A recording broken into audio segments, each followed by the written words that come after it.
Before we begin in any capacity, I would like to first just state that the following video is going to be a weird sort of artistic brain dump, and not exactly what you would anticipate when watching a chef make a dessert in a video titled Chef Makes Fancy Dessert. So, for those who maybe aren't exactly used to hearing about depression and artists and the struggle that we go through sometimes and the process that we are creating, this is your warning and your trigger advisory, because I'm going to be talking about it a lot. So, that being said, here we go. A lot of times for a lot of different artists, being creative tends to be almost second nature.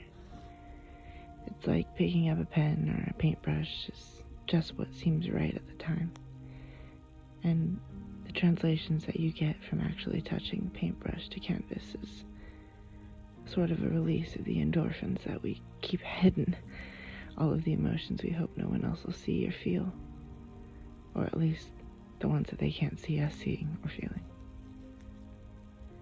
It allows us control over the interpretation and how other people see us, even if we don't see us that way. It sort of gives the artist the chance to remold your perspective, your view, your emotion. And if you do it right, it happens all at once. My creative process is really different. I used to say it spawned from necessity, but really it's admiration. When I'm putting desserts together, I try my best to think about each sensation and sort of flavor impact that's going to happen. You notice I'll make little notes on the side of my page here that say, have a little key for sweet, salty, crunchy, chewy, creamy, all of the things that I think the notes that should hit in a dessert at one time. And then I kind of work backwards and think about the best ways to put them together and the best ways to assemble them, both for structure and also for the best appearance. That tends to get difficult because you have to think about it upside down. So the first thing I pour into the mold, which is going to be this cremel, is actually going to be the top of the dessert, not the bottom. So that's a little bit tricky to think about when you're first building these desserts, but once you get the formula down and understand how they're assembled, it's really fun to play around.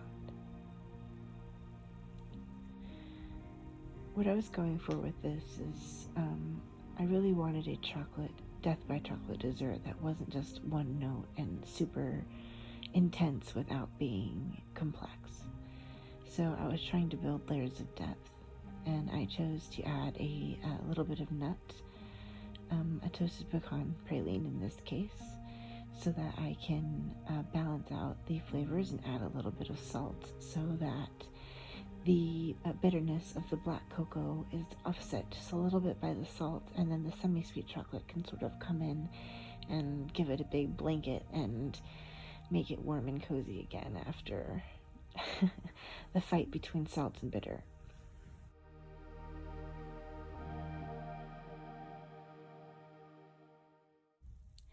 Sometimes the hardest part about making these desserts is wondering whether or not it'll actually be good enough. I personally tend to suffer from giant imposter syndrome, so even though I've been doing this for going on 16 years, it still feels like I'm a rookie and I have no idea what I'm doing, even though I know exactly what the next step is supposed to be and how it's supposed to look. There's always that sense of doubt and you comparing yourself to everyone else, especially with the age of the internet and being able to see some of the incredible bakes that some of these really high-end chefs get to put together, and it does cause a little bit of envy for folks like me who used to be in big old fancy kitchens but now don't exactly get that chance.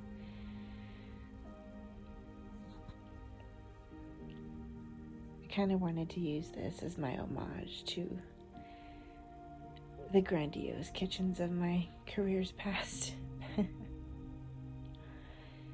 Recently I've been trying to figure out a way to not beat myself up about having to leave kitchens, since it wasn't really my fault. You can't help getting sick, and doing what's right for you and your body sometimes means sacrificing something you really love, and in my case, my career was the thing that had to go. It got really dark for a really long time, and I kind of wanted to reflect that with the lack of the chocolate, especially in this black cocoa powder that I'm having so much fun playing around with.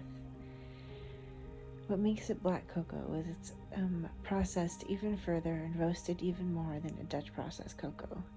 A Dutch processed cocoa means that they've taken it to the richness and the depth of a dark chocolate instead of the regular milk chocolate that comes in like Hershey's cocoa that you get at just the regular grocery store. Black cocoa, you tend to have to order specialty. This I ordered from a specialty bake shop. I'll see if I can find the link. It's been a while since I've ordered it, so.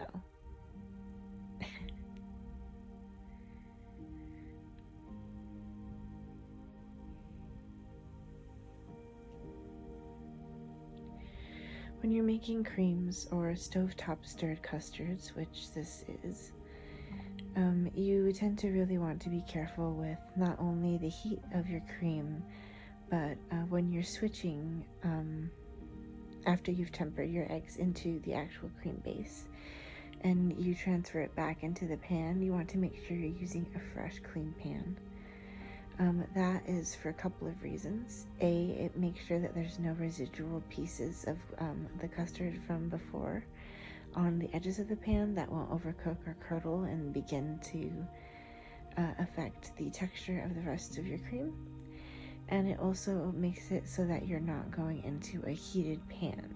The second that the tempered custard goes back onto any sort of heat, it'll start to coagulate and cook.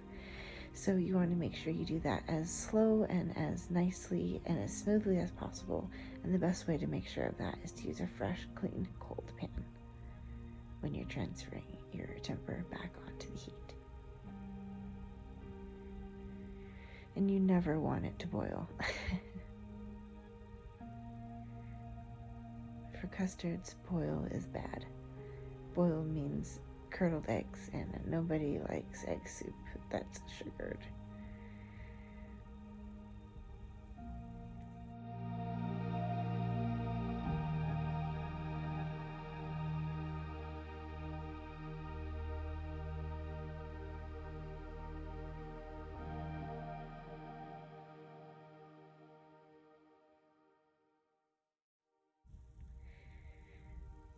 For the additions of the chocolate, I made sure to weigh out specific amounts of each.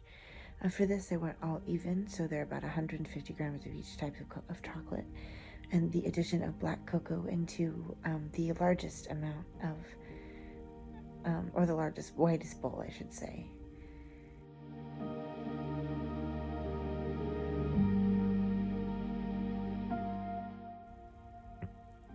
So each bowl's had about 150 grams of chocolate, and there's white chocolate and then semi-sweet chocolate chips, and the largest, whitest bowl is going to get the addition of 20 grams of black processed cocoa.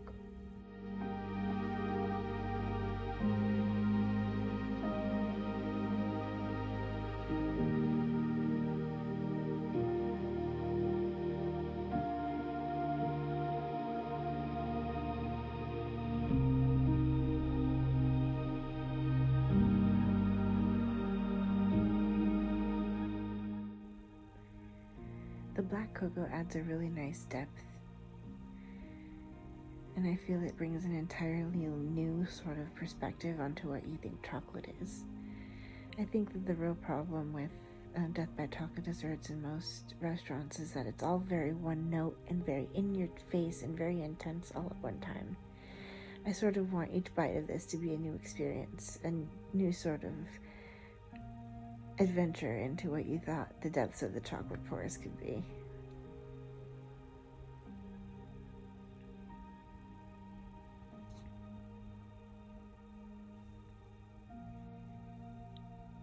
Sometimes when you deal with depression, at least for me, it feels like your entire brain is drowning. And you tend to look for the things that bring any sort of light. So the concept behind this black pearl is sort of looking for something to reflect back at me. I need something to remind me of my joy. And chocolate is my favorite flavor.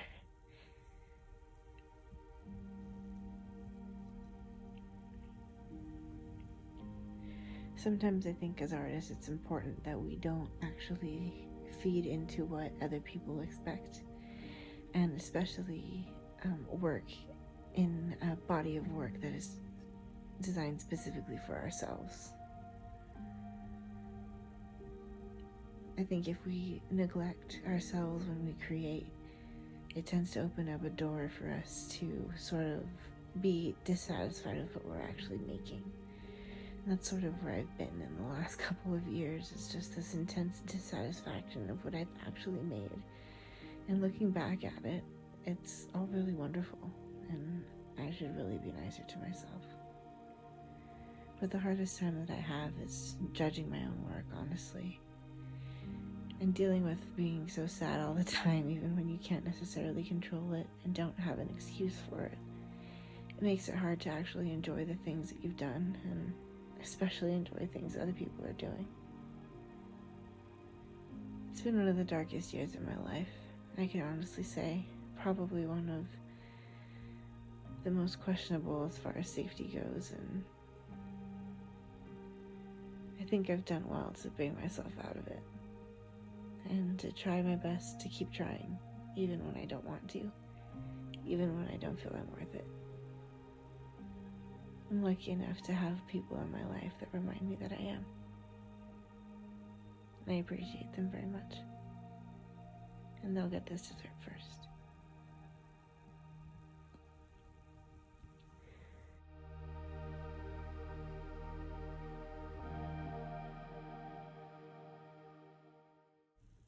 Part of my goal in this dessert is really building on the fact that it's not just one note. There's so many different alleyways and so many different impressions and the things that you can get from the same flavor that actually transport you to an entirely different area of a whole different space will experience an entirely different emotion. All because you've added one other thing.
I wanted to add a layer of nut.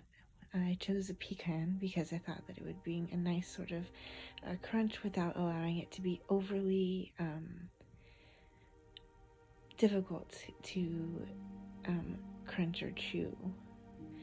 I wanted it soft enough to be palpable with the smoothness and the creaminess of the other elements while still being able to stand out enough as a crunchy bite.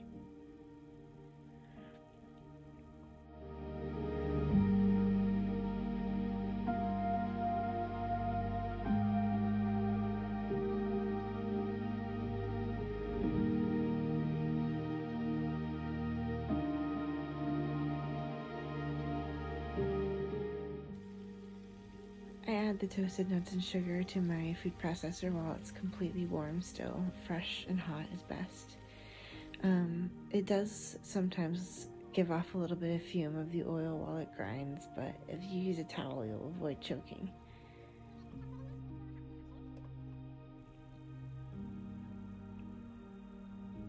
I do add about 3 ounces of semi-sweet chocolate chips while this is processing, and all of that just helps the praline bind and gives it a little bit of a chocolate flavor so that it doesn't stick out so much when it's layered with the other elements.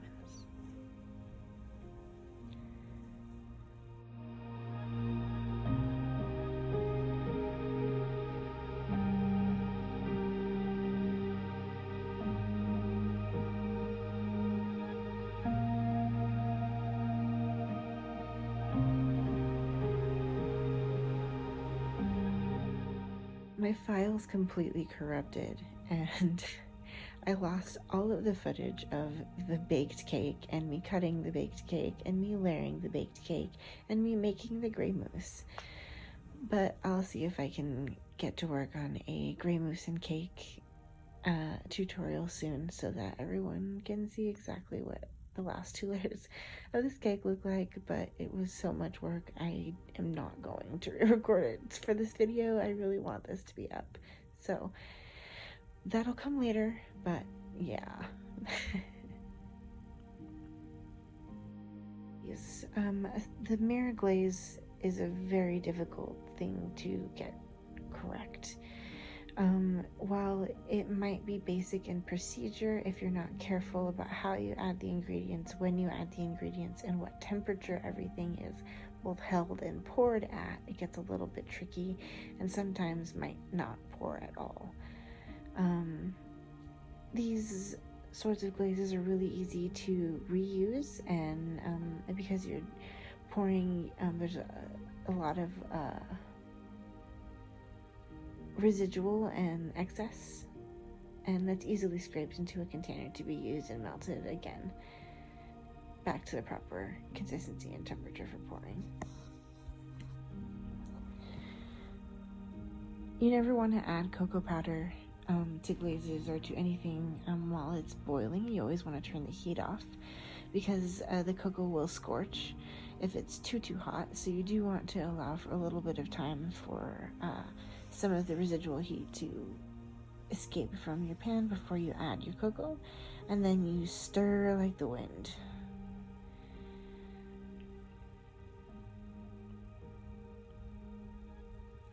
From there you bring it back up to a boil, but it has to be incorporated. Once the fat from the cream sort of coats the molecules of the cocoa, it's a lot safer to bring it back up to a boil. When the alkalized powder hits the hot sugar cream mixture, it sometimes will scorch. You have to be really careful.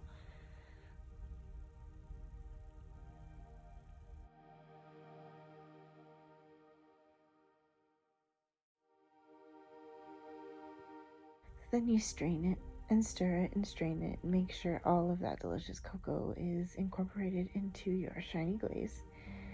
And then you're going to set that aside and let it cool down to 140 degrees Fahrenheit. A very specific 140 degrees is so that you don't overextend or kill off any of the strength of your gelatin. Some people think that beef gelatin has a certain smell. I personally don't necessarily smell it or think it's strong enough for me to worry about it, but if you're not used to working with animal products, then maybe the gelatin might have a slight smell to you. I don't know. But I did notice that some people will always comment in other YouTube videos on how much the gelatin stinks, and I never really noticed it. So.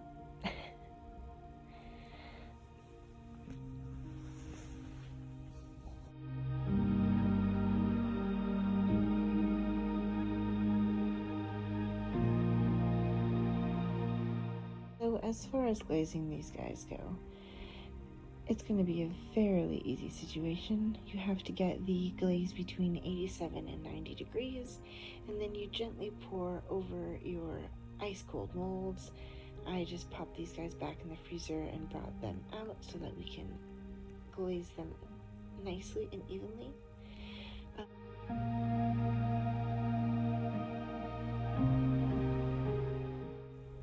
After these are glazed, it's best to keep the pastries refrigerated.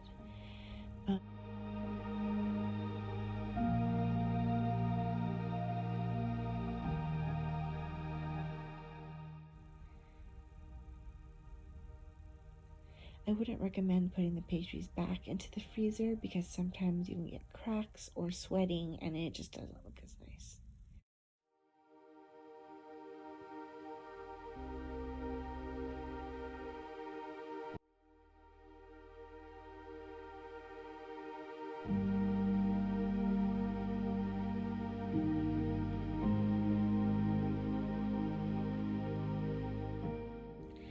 So the key to these molds is to pack them full, and sometimes even there's a couple of gaps that you don't exactly see on the video, but there are a couple of gaps that I wasn't very pleased with, because you have to be really sure that you're packing these molds really well.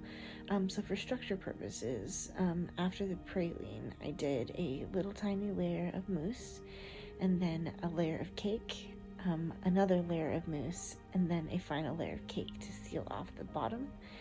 And I tried to fill in the gaps as much as possible with the gray mousse. And the gray mousse itself is really just a little bit of black cocoa powder mixed into some whipped cream that's been stabilized with a little bit of creme fraiche and gelatin. And a very small amount of gelatin, not anything nuts.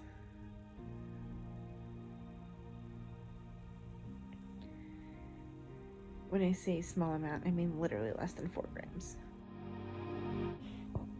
As I pour over these, I'm sort of filled with a weird sort of pride that I haven't felt in a really long time. It takes a really long time to think about how this all goes together and to dig through all of the recipes and remember the methods and to put them all into a cohesive unit that actually works and stands and glazes and fills up the mold properly without falling is an extremely difficult thing to do. In total, this project took me about 2.5 months to put together, about 3 or 4 days of planning to film, and 4 physical days of baking. Each layer, in between each layer of this cake, had to be frozen overnight. So yeah, it wasn't for the faint of heart, but it is definitely a fun project. While this isn't a tutorial, if anyone would like an actual step-by-step tutorial and recipes for anything that you've seen here, I'm more than happy to supply that in another video, but go ahead and leave that comment down below.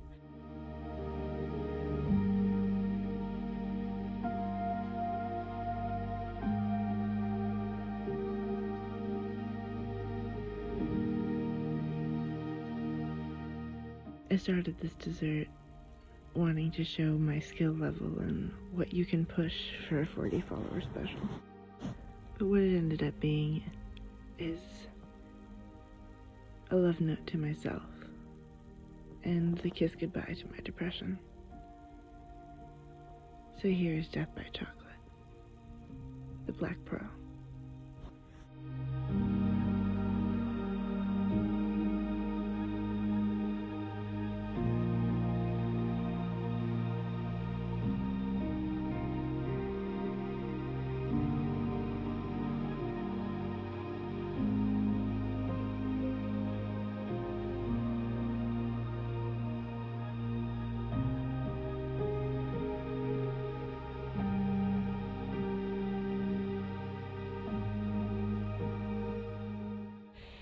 I hate asking and I hate doing this thing that every YouTuber ever does, but if you like this, please hit that subscribe button because this took way longer than anticipated. And if not, thank you so much for watching if you made it this far. And I really appreciate you listening to my rambles and the sadness, and let's hope that with the end of this year and the consumption of this rich, deep, chocolatey dessert, I can finally get past this layer of darkness and move on to lighter things. I hope you had a wonderful holiday, and I hope the rest of your year goes a lot better than what has happened so far this year. And maybe next year will be a little bit less terrible. Who knows? But peace and pie to us all, and thank you so much for watching. Have a great, great day.